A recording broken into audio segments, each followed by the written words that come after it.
Hello friends, today I invite you on a deeply meaningful exploration, a journey of the soul. Throughout our lives we are each on a unique path, striving, stumbling, and rising again as we grow and transform from within. The soul's journey is not just about where we begin or where we end up, but about the evolution that happens along the way. It's about how we learn to move from simple desires to a profound sense of connection and purpose. Now, to make this journey relatable, I'll explain each level of the soul's progression using American analogies, images and stories that speak to our everyday lives. Whether you see yourself in the wild west of raw desire or at the peaceful summit of spiritual fulfillment, these analogies will help us recognize ourselves and our loved ones in this timeless journey.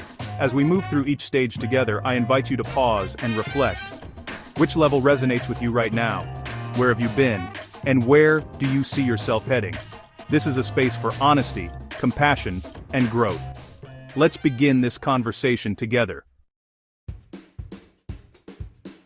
Picture the Wild West, untamed, uncharted, and full of raw energy. The commanding soul is much like a cowboy fresh on the frontier, ruled by desire and the pursuit of immediate pleasure. This is the stage where our instincts shout the loudest, and our decisions are colored by whatever feels good in the moment. Imagine someone chasing the latest trends, living for today and not worrying about tomorrow, like teenagers at a midnight sale, grabbing what's shiny without a second thought. In this stage, our wants can seem endless. It's the fast food drive-thru at midnight, the impulse buy, the Netflix binge that stretches until dawn. There's a certain thrill here, a rush in satisfying cravings without looking back. But, as exhilarating as it is, this way of moving through life often leaves us hungry for something more lasting, something deeper. We've all been there, haven't we? That moment when the desire for instant gratification overrides our better judgment. Whether we're reaching for a second helping of dessert or scrolling endlessly through our phones, the commanding soul is at work, whispering, just one more, just for now. But this stage isn't just about indulgence, it's also about survival. When you're in the commanding soul state, you're doing whatever it takes to get by, to feel good, to protect yourself from discomfort. It's a natural phase, necessary even, because it teaches us about our most basic needs and instincts. Still, life in the Wild West can be exhausting. Eventually, the thrill fades and the emptiness creeps in. That's when the soul begins to crave something more meaningful, something with purpose. The seeds of transformation are planted here, in the soil of our unsatisfied desires. If you find yourself living for the next big thing, always chasing, always yearning, you're in good company. This is where many journeys begin. The question is, are you ready to move on? Are you open to the next stage of your soul's evolution? Take a moment to reflect. Do you see yourself in this wild west of desire, or do you sense a stirring inside, calling you to something more? Transitioning from the Wild West, we find ourselves in a place where conscience awakens. The self-reproaching soul is like waking up the morning after, when the consequences of last night's choices come knocking. Picture that pang of regret after overspending on something you didn't really need, or the heaviness in your heart after saying something you wish you could take back. It's in this stage that our inner moral compass comes alive. Suddenly, we're not just reacting to desires, we're reflecting on them. We start questioning our choices, feeling the weight of guilt, and wrestling with our own imperfections. This is the soul's way of nudging us toward personal responsibility. Like a parent putting themselves in time out after losing their temper, we begin to recognize how our actions affect ourselves and others. The self-reproaching soul isn't comfortable. It's the moment of reckoning when we realize that pleasure without purpose leaves us feeling empty. We might try to ignore the guilt, distract ourselves, or blame others, but deep down, we know we're being called to change. This is where growth begins. It's the fertile ground of self-awareness, where we acknowledge our mistakes and resolve to do better. Like an American who stands up to apologize for a wrong, we learn that accountability is the first step toward transformation. The struggle here is real. We might swing between self-criticism and self-forgiveness, learning to balance honesty with compassion. But with each cycle of regret and resolve, we grow a little stronger, a little wiser. Our soul is learning to listen not just to desire, but to conscience. If you've ever lain awake at night replaying a conversation or wished you could undo a choice, you've walked this path. The self-reproaching soul is not a place of defeat, It's a place of possibility. It's the first sunrise, after a long night, casting light on the path ahead. Take a moment. Is your soul whispering for change? Are you learning to forgive yourself and start again? Now imagine the thrill of solving a tough puzzle, or the clarity that comes from a gut feeling you just know is right. This is the realm of the inspired soul, a stage marked by those aha moments that light up our path. It's like the first day at a new job when everything clicks. Or when you suddenly understand the answer to a question that's been haunting you for weeks. The inspired soul is tuned in to something greater than routine or regret. Here, we experience flashes of insight, intuition, and inspiration that seem to come from nowhere. Maybe it's the voice inside that says, "Call your friend right now," or the creative spark that pushes you to try something new. This stage is about more than just thinking. It's about feeling guided, as if an inner compass is pointing us toward truth and meaning. It's the American inventor in their garage, tinkering until the light bulb goes off. It's the artist who wakes up with a melody or a vision that won't let go. When we tune into these inspired moments, our lives take on new direction. We start to trust ourselves more, to listen for guidance rather than forcing our way forward. The inspired soul is curious, courageous, and open to surprise, but inspiration is not always comfortable. Sometimes it challenges us to step out in faith, to leave behind the familiar and embrace the unknown. It asks us to believe in possibilities that haven't yet taken shape. Still, these moments are gifts, reminders that we are connected to something greater than ourselves. Every insight, every nudge, every spark of intuition is a sign that our soul is evolving. Reflect for a moment. Have you experienced an aha moment lately? What did it teach you about yourself and your journey?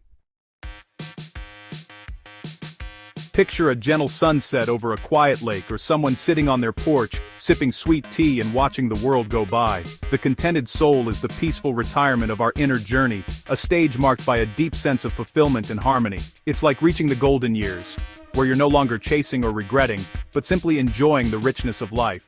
Here, the soul has learned to make peace with itself.